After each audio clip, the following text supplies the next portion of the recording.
భారత్ ముక్తి మోర్చా ఆధ్వర్యంలో నిజామాబాద్ జిల్లా కేంద్రంలోని అంబేద్కర్ విగ్రహం వద్ద ధర్నా జరిగింది. ఈ కార్యక్రమానికి దళిత గిరిజన మైనారిటీ సంఘాల నాయకులు సంఘీభావం తెలిపారు. ఈ సందర్భంగా తెలంగాణ ఎరుకుల గిరిజన హక్కుల పోరాట సాధన సమితి రాష్ట్ర అధ్యక్షుడు కోనేరు సాయి కుమార్ మాట్లాడుతూ అంబేద్కర్ పై కేంద్ర హోంశాఖ మంత్రి అమిత్ షా చేసినటువంటి వ్యాఖ్యలు దేశంలో దళిత మైనారిటీ గిరిజన హక్కుల్ని కాలరాయడానికి చేస్తున్న ప్రయత్నంలో భాగమేనని ఆరోపించారు. ఆర్ఎస్ఎస్ ఎజెండాను అమలు చేయడానికి అంబేద్కర్ రచించిన రాజ్యాంగాన్ని నిర్వీర్యం చేసే ప్రయత్నాలు జరుగుతున్నాయని అన్నారు.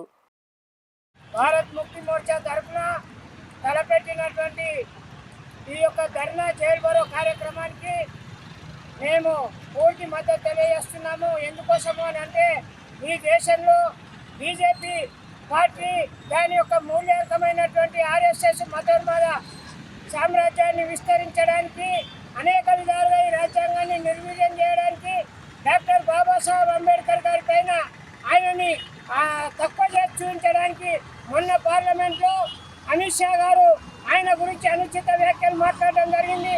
దాన్ని మేము ఖండిస్తూ ఉన్నాము.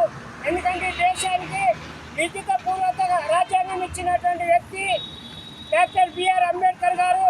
కాబట్టి అంబేద్కర్ గారు రాసిన రాజ్యాంగాన్ని నిర్వీర్యం చేయడానికి కుట్ర జరుగుతూ ఉన్నది. దానికి వ్యతిరేకంగా ఎవరు ఏం చేసినా దానికి మా యొక్క పూర్తి మద్దతు ఉంటుంది.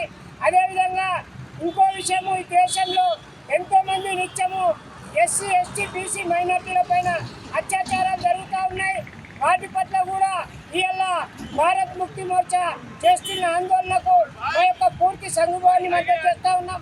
అదేవిధంగా ఈవీఎంల స్థానంలో బ్యాలెట్ పేపర్లు తీసుకురావాలనే ఆలోచన సరి అయినటువంటిది, ప్రజాభిప్రాయాన్ని సూచిస్తుంది. కాబట్టి ఈవీఎంలకు మా యొక్క పూర్తి మద్దతు లేకుండా దాన్ని రద్దు చేయాలని, అదేవిధంగా బ్యాలెట్ సంస్కృతిని బ్యాలెట్ పద్ధతిని తీసుకురావాలని ఈ సందర్భంగా కోరుతూ ఉన్నాం.